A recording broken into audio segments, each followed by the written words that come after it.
লালগোলা থানার আইসি সাহেব আছেন, আমাদের সমাজসেবী শেরতাজ আলী সাহেব, রিপন সহ সুভাষ লালা, আর আছেন আমাদের এই কৃষ্ণপুর হাসপাতাল যেনার দায়িত্বে রয়েছেন আমাদের বিওআই সাহেব, এবং লালগোলার বিভিন্ন জায়গা থেকে আগত আমাদের সুধীমণ্ডলী, সকলকে আমি শুভেচ্ছা, অভিনন্দন, সালাম, নমস্কার জানিয়ে কিছু বলার। এই আইসিইউ অ্যাম্বুলেন্স আমাদের ইলেকশনের সময় কিন্তু জেলায় এসে গেছিল, কিন্তু নির্বাচন আচরণ বিধির জন্য আমরা তা হাতে পাইনি বা আমরা না পাওয়ার ফলে দিতে পারিনি। এবং নির্বাচনে যে আচরণ বিধি প্রায় 2.5 মাসেরও বেশি সময় ধরে আর কি তা ছিল, প্রায় 3 মাসও বলতে পারা যায়, নির্বাচন ঘোষণা থেকে একবারে রেজাল্টের পরে। তো একটু দেরি হলো আর কি। সেই সঙ্গে আমাদের জেলায় যে আইসিইউ অ্যাম্বুলেন্সের যে সংখ্যা খুব কম আর কি, কিন্তু লালগোলায় এই অ্যাম্বুলেন্সের মধ্যে দিয়ে এই এলাকার মানুষ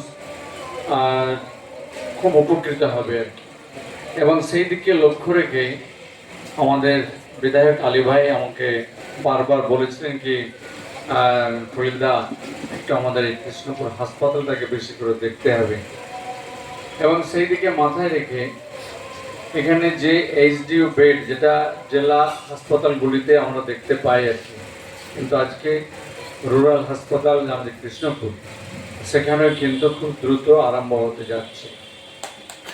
আমার যদি জানা থাকলে আমি হয়তো এই এসির বিষয়টা আরও অনেক আগে আমি জানতে পারলে আমি কিন্তু সেটা দ্রুতভাবে এটাকে আরও করা যেত। আমি আজকে জানতে পেরেছি, আজকে আমি ঘোষণা করেছি যে এটা আমি কালকেই আমি এই আমাদের এসি মেশিনগুলো দিয়ে দেওয়া যাবে, যেন দ্রুত চালু হয়ে যায়, মানুষ যেন এখানকার চিকিৎসা পরিষেবাটা যেন পান আর কি।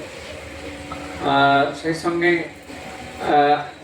আমার যে লক্ষ্য, যে শিক্ষা এবং স্বাস্থ্যকে যদি আমরা এগিয়ে নিয়ে যেতে পারি, আমাদের এসিওআই সাহেব অনেকগুলো কথা বললেন, খুব ভালো কথা, যেগুলো আমাদের প্রত্যেকের দায়িত্ব রয়েছে। এমন নয় যে শুধু প্রশাসনিক কর্তারা দায়িত্বে আছেন বা জনপ্রতিনিধিরা দায়িত্বে আছেন, প্রতিটি নাগরিকের দায়িত্ব আছে।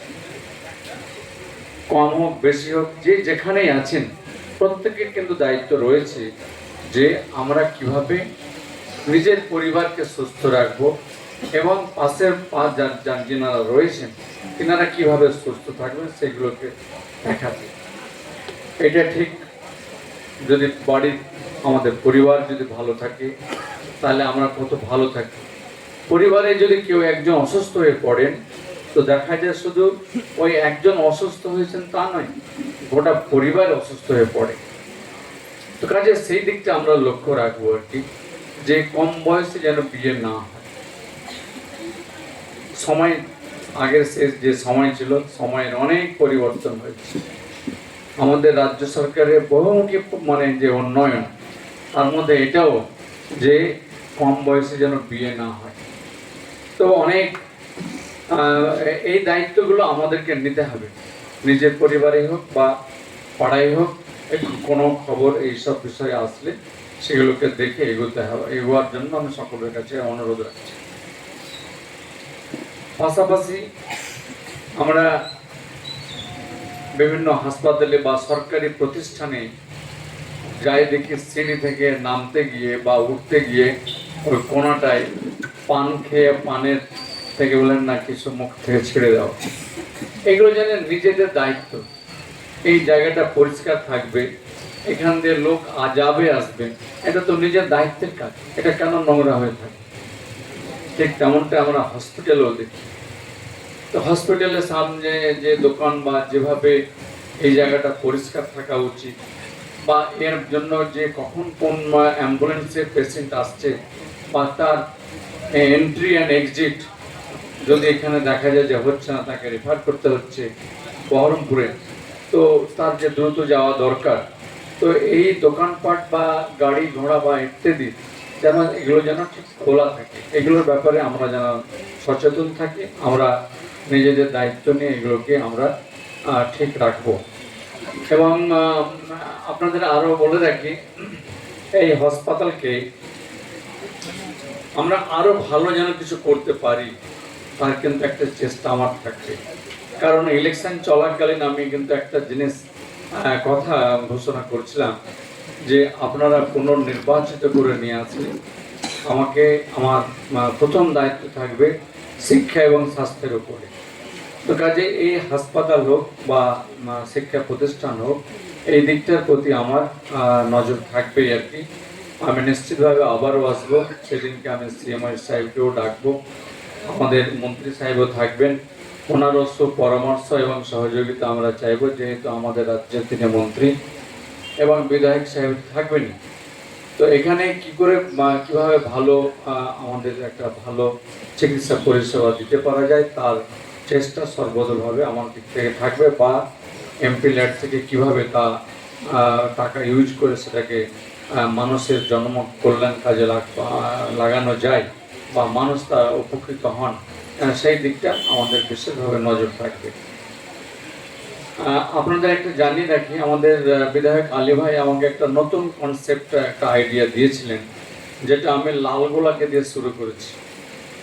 প্রাথমিক স্কুলে আমরা দেখতে পাই যে প্রেয়ার হয়, তো প্রেয়ার হতে গিয়ে দেখা যায় যে এত রৌদ্র থাকে, আবার বৃষ্টিও কোনো সময় থাকে, যার ফলে কখনো কখনো আমরা দেখি তার অবস্ট্রাকশনের জন্য কিছু বাধা থাকার জন্য সেগুলো আটকে যায়।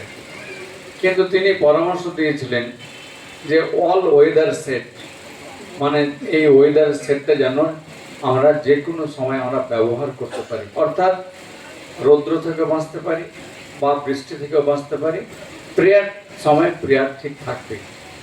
বা দেখা গেল কি স্কুল হয়তো ছুটি আছে, সেই জায়গাটাকে আমরা অন্য কোনো সামাজিক কাজেও আমরা ব্যবহার করতে পারি।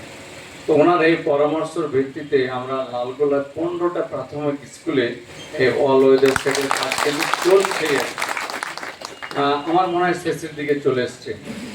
পাশাপাশি এমএন একাডেমি আপনাদের পাশেই আর কি, যেটা অনেক পুরনো স্কুল, এখানে একটা খুব ভালো অডিটোরিয়ামের কাজও এই এলাকার ছাত্রছাত্রী যারা এখানে পড়ালেখা করছে বা সেটা অন্যান্য আমাদের সোসাইটি বা কমিউনিটির কাজে সেটাও ব্যবহার করতে পারা যায়, সেটাও কিন্তু অলমোস্ট শেষের দিকে আর কি।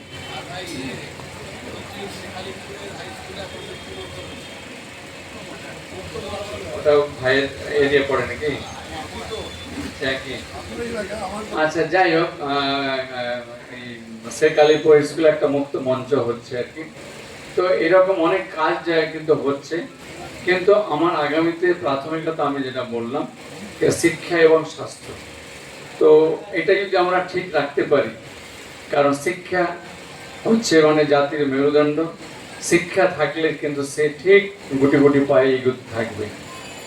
আর স্বাস্থ্য তো আমাদের প্রত্যেকেরই দরকার, চিকিৎসার প্রত্যেকেরই প্রয়োজন, কখন কার কি এসে যায়।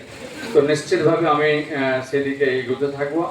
আমি চাইছি শুধু আপনাদের দোয়া আশীর্বাদ, যেন আমাকে দোয়া দেবেন, যেন আগামীতে আপনাদের পাশে থেকে আমি এই 5টি বছরের মধ্যে যেন আপনাদের এই কল্যাণময় কাজে বা মানুষের উন্নয়নের কাজে যেন যুক্ত থাকতে পারি। ধন্যবাদ, সকলে ভালো থাকবেন, সুস্থ থাকবেন।